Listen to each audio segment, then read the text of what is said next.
Right now, at this exact moment, 340 million Europeans are waking up to a notification they never thought was possible. Your account will be permanently deleted in 47 hours. Not suspended, not restricted, deleted forever. Every post you ever made, every connection you ever built, every message you ever sent, gone like you never existed on the platform at all. This is not a hack. This is not a technical glitch. This is not a mistake that customer service can fix with a phone call. This is Elon Musk looking directly at the most powerful regulatory group on Earth and doing something no CEO has ever done before. He is walking away completely, permanently, taking 340 million accounts with him. And while Europe scrambles to understand what just happened, while Ursula von der Leyen holds emergency meetings trying to figure out how her perfect 18-month legal trap collapsed in 6 minutes, Musk is already 3 moves ahead. Because X was never the real weapon, it was just the distraction. The thing that would actually bring Europe to its knees is about to go dark next: Starlink. 8 million Europeans depend on it.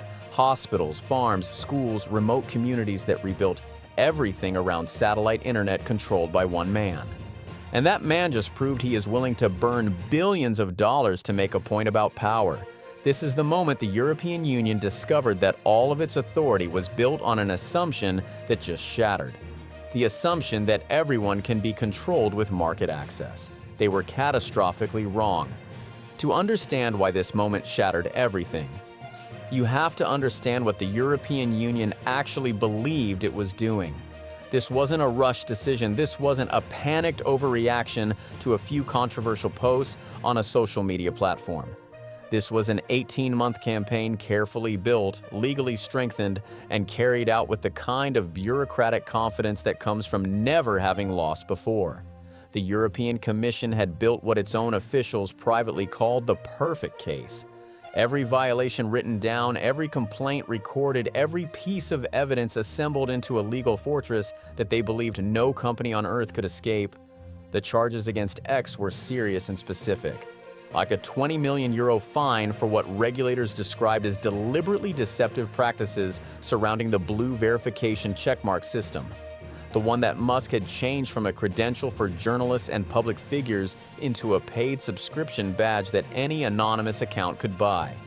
The EU argued this created system-wide confusion and damaged the information environment that European citizens depended on to understand who was actually speaking to them online. But the verification fine was almost small compared to the second charge. The European Commission formally accused X of becoming what their documents described as an active breeding ground for disinformation that was systematically poisoning European democratic processes. This wasn't a vague accusation.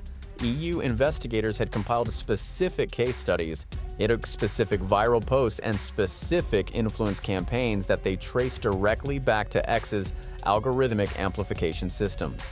They argued that Musk had not just allowed disinformation to spread on his platform, he had structurally redesigned the platform in ways that made disinformation spread faster, reach farther, and hit harder than it ever had before. The EU's researchers had data to support every single claim. The third charge cut even deeper into Musk's operational independence. European law, specifically the Digital Services Act, which had been made precisely to regulate platforms of X's size, required Musk to provide independent researchers with full access to platform data so they could audit the algorithm's effects on public discussion. Musk had refused. His legal team had filed objections, raised technical concerns, or requested extensions, and then eventually gone silent on the matter entirely. The EU interpreted this silence not as confusion or logistical difficulty, but as deliberate defiance, and they were right. Musk had made a conscious decision that European researchers would not be given a window into how his platform worked. He wasn't going to let Brussels appoint auditors inside his system. But all 3 of those charges, as serious as they were, existed in the shadow of the fourth demand, the one that Musk's inner circle later described as the demand that made everything else irrelevant. The European Commission wanted to install EU-approved content moderators directly inside X's operational structure. Not external reviewers who could file reports and recommendations. Not independent auditors who could publish findings and suggest changes, actual EU-approved employees with real-time authority to remove content, suspend accounts, and decide what 340 million Europeans were allowed to see and say on the platform every single day. From Ursula von der Leyen's perspective, this demand was completely reasonable. It was consistent with the Digital Services Act. It was backed by years of legal precedent. It was the logical conclusion of everything the EU had been building toward for a decade in its effort to hold American technology companies accountable to European democratic values. She had made Apple restructure its entire App Store business model across Europe. She had extracted billions in antitrust fines from Google and forced them to fundamentally redesign how their search products worked on the continent. She had made Meta, the company that had spent years arguing it was simply a neutral platform with no responsibility for the content it distributed, tear apart its entire data collection system and rebuild it according to EU specifications. Every single one of those companies had fought back at first. Every single one of them had hired expensive lobbyists and even more expensive lawyers. Every single one of them had issued press releases about regulatory overreach, the importance of innovation, and the dangers of government interference in the free internet. And every single one of them had eventually come back to the negotiating table, signed the agreements, paid the fines, and accepted the restrictions because the math was always the same. The European Union represented 450 million of the wealthiest consumers on Earth. Walking away from that market meant walking away from billions in annual revenue. No rational company, no rational CEO, and no rational board of directors would ever make that choice. The losses would be permanent, the competitive damage would be devastating. Brussels had leverage because Brussels had buyers. That leverage had worked every single time without exception. Von der Leyen had mapped out exactly how the Musk situation would unfold because she had lived through variations of this same negotiation a dozen times before. First would come the public rage. Musk would post furiously about government tyranny and free speech and bureaucratic overreach, feeding his audience the narrative they wanted while his lawyers quietly made contact through back channels. Then would come the procedural delay, months of meetings about meeting structures, preliminary discussions about the framework for discussions, legal filings designed not to win arguments but to consume time and create the appearance of engagement while the actual terms were negotiated in private. Then would come the compromise. Musk would agree to a modified version of the EU's demands, something that gave Brussels enough to declare victory publicly, while giving Musk enough operational flexibility to claim he had protected free speech. Everyone would shake hands, everyone would give press conferences, and everything would continue as it had before, just with a larger fine paid and a few new compliance officers added to X's European payroll. She had no reason to expect anything different. She had studied Musk's history with other regulators. She had watched him battle the SEC over his Tesla tweets and eventually settle.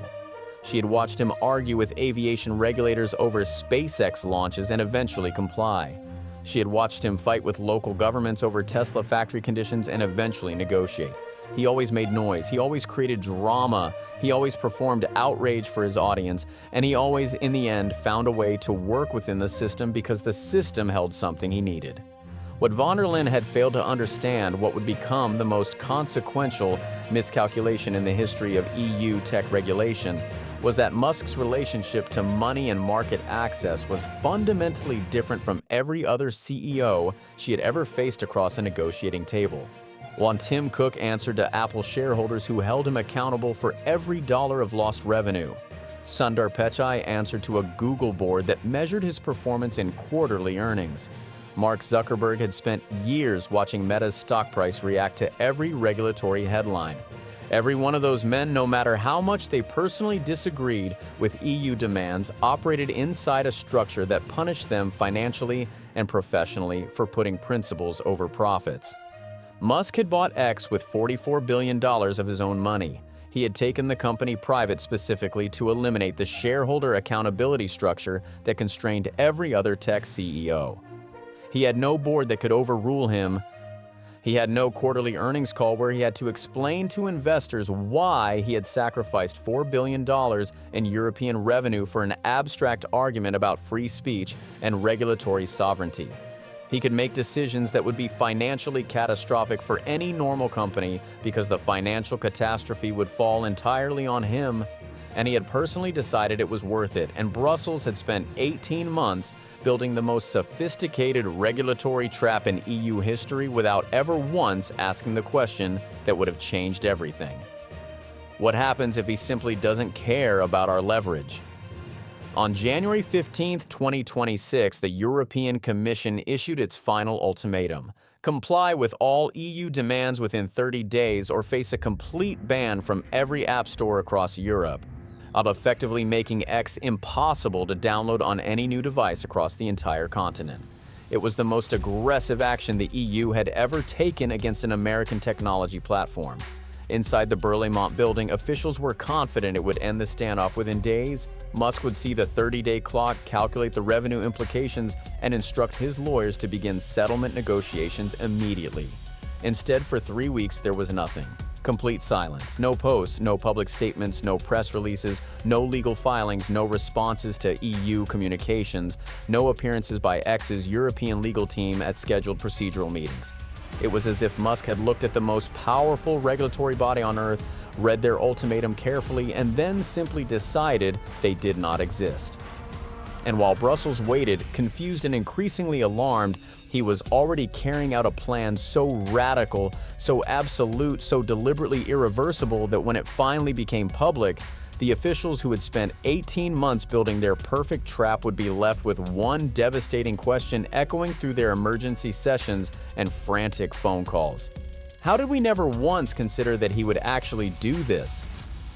But what exactly was he doing during those 3 weeks of silence? And who were the 12 people he trusted with the most explosive corporate decision of the 21st century? The answer will make you understand that what happened next was never a reaction. It was always the plan. On January 17, 2026, at exactly 2:47 a.m. California time, while European regulators slept peacefully and confidently, Elon Musk sent an encrypted message to 12 people. Not 1,200, not 12 dozen, 12, his most trusted engineering leaders at X, his chief financial officer, his head of legal affairs, and 3 advisors who had been with him since the PayPal days when he was still just a controversial young billionaire and not the most powerful private citizen on Earth. The message contained exactly 3 words: execute protocol severance. Every single person who received that message had been waiting for it for months in absolute secrecy. This group had been preparing for a scenario that no one outside their circle believed was even possible. They had mapped every technical step. They had calculated every financial consequence down to the last dollar. They had wargamed every possible European government response. They had rehearsed this moment so thoroughly that when the 3 words finally arrived, nobody panicked. Nobody called back asking for clarification. Nobody requested a meeting to reconsider. They simply started moving. Protocol severance was the internal codename for something the European Commission had never modeled, never stress-tested, never once included in their strategic planning documents. A complete, permanent, and fully irreversible withdrawal of X from the European Union.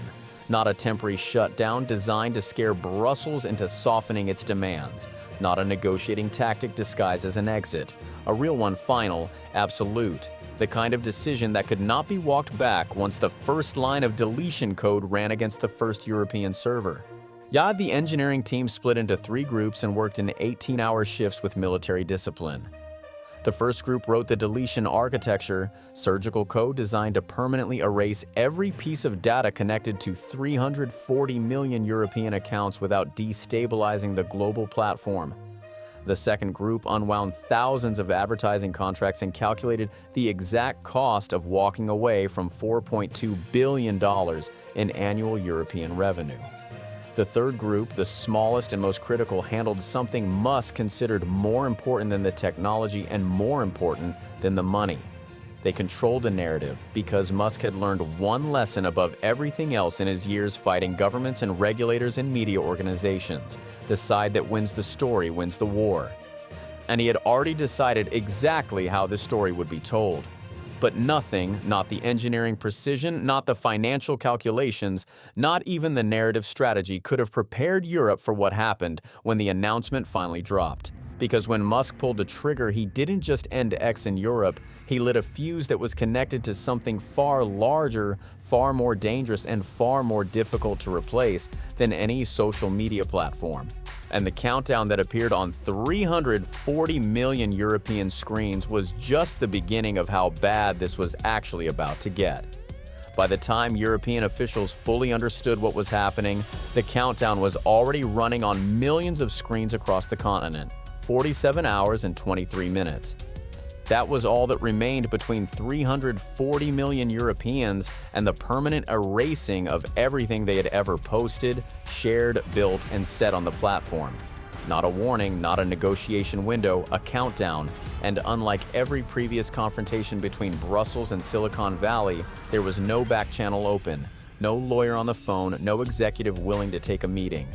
The door was not just closed, it had been removed from its hinges and carried off the continent entirely. Van der Leyen's chief of staff burst into her office at 6:23 a.m. with a tablet showing Musk's post. She read it once, then she read it again. Then she said 4 words her staff had never once heard her say in all their years working together. "We miscalculated completely." Within the hour, every major European head of state was calling Brussels at the same time. The French president demanded an emergency summit. The German chancellor called for immediate retaliation against all American tech companies operating in Europe. The Spanish prime minister warned of catastrophic economic consequences that would take years to reverse. The Polish foreign minister raised the question that nobody wanted to say out loud, but everybody was already thinking. Did this count as an act of economic warfare serious enough to trigger a collective European response? And through every panic phone call, through every emergency session, through every frantic message exchange between governments that had spent 2 decades believing they held the ultimate leverage over American technology, one question kept surfacing again and again. Like something rising from very deep water, can he actually do this? The answer was yes, completely, legally, devastatingly, yes. And the worst part wasn't the accounts being deleted. The worst part wasn't the $4 billion in revenue disappearing overnight. The worst part was what Musk did immediately after, because X was never the real weapon. X was just the opening move designed to get Europe looking in one direction, while the thing that would actually bring the continent to its knees came from somewhere else entirely. Starlink. 8 million Europeans, hospitals, farms, schools, and rural communities that had rebuilt their entire digital infrastructure around satellite internet that one man now controlled completely.